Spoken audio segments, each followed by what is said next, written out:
The number one mistake when you reconcile your bank account in QuickBooks Desktop. Hey guys, my name is Matt Holtquist with the QuickBooks University. First, if this video helps you out, please give it a thumbs up, subscribe to my channel. I would appreciate that. Also, head over to the QuickBooks University at qbuniversity.org. Sign up for the masterclass there, and we have a whole lot of other great information for you.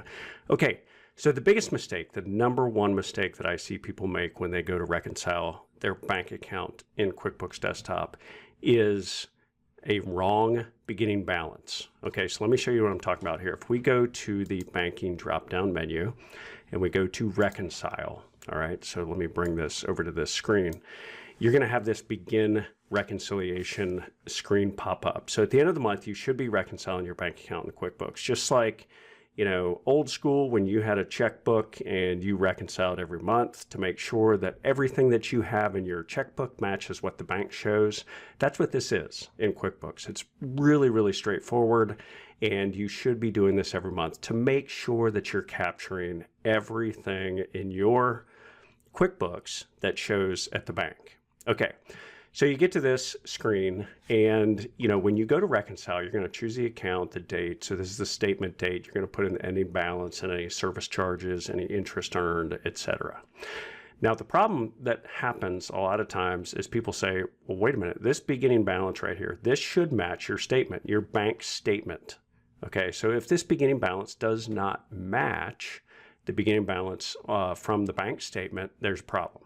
You will not be able to reconcile your account. You'll go through, you'll check everything off on the next screen, deposits, checks, debit card transactions, etc., and you're going to be off. Now, the only way that this can happen when you consistently reconcile, so if you consistently reconcile month to month, the only way that there can be a difference in this beginning balance is if you have gone, or somebody has gone back and deleted a transaction or changed a transaction or done something after that previous reconciliation was done.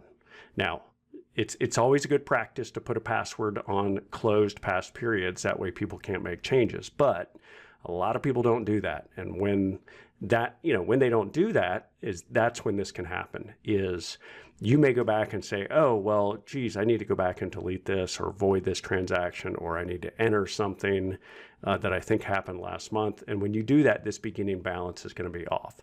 So how do you fix it? You need to get that right before you reconcile your checking account.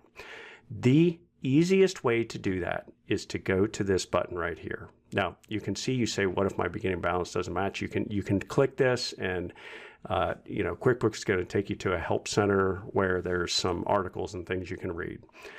But the easiest way to do it is to say locate discrepancies. Now, what this does is it records since the last reconciliation what has changed in the QuickBooks file, and it'll tell you what has changed. Okay, so if we say locate discrepancies, you'll see it brings up this other screen. We choose the account we're reconciling, last reconciled 11/30/2023.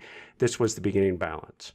Now, we want to look at this discrepancy report. This will tell us what changes have been made to previously cleared transactions since the account was last reconciled. So if something was voided or deleted that had cleared, this is going to tell us here. So we click on this. And you're going to see here there's nothing here, because in this QuickBooks sample file, there's not going to be anything in this, as has changed since the last reconciliation. But if your beginning balance is off, you will have items in here, and it's going to tell you, okay, this is when it was entered, this was last modified, etc., reconciled amount, type of change, effective change. So if you went in and avoided a $100 check that had cleared, it's going to tell you that the effect of the change was $100. And the type of change could have been void, could have been deleted. Reconciled amount was $100, and now it's nothing, zero, since it was deleted. And so this will tell you. So you will take this report and you'll say, okay, yeah, I got to find out why. Did somebody else do it? Did I do it? Why did I make this change? And then you can go back in and re-enter that amount. So let's say it was a check that you voided on accident. You can go back and enter the details of that check, put it to the right account, save it. Now, when you do that, that doesn't mean that your beginning balance is going to be right. Okay, so if we go back to locate discrepancies, and you can also get this on the banking screen when you reconcile, you're going to see this undo last reconciliation.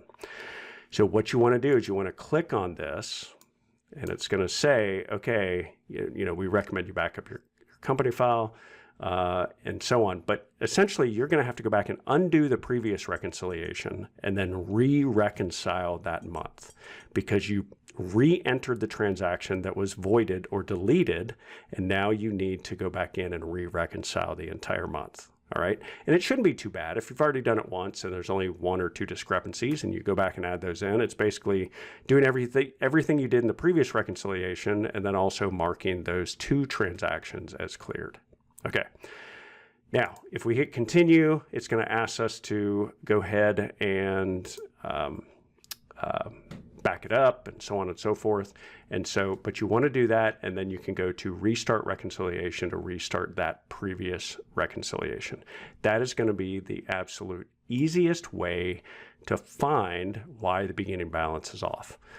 Any questions, any comments, please feel free to leave those below. But this is the #1 mistake that I see when you reconcile your bank account in QuickBooks Desktop.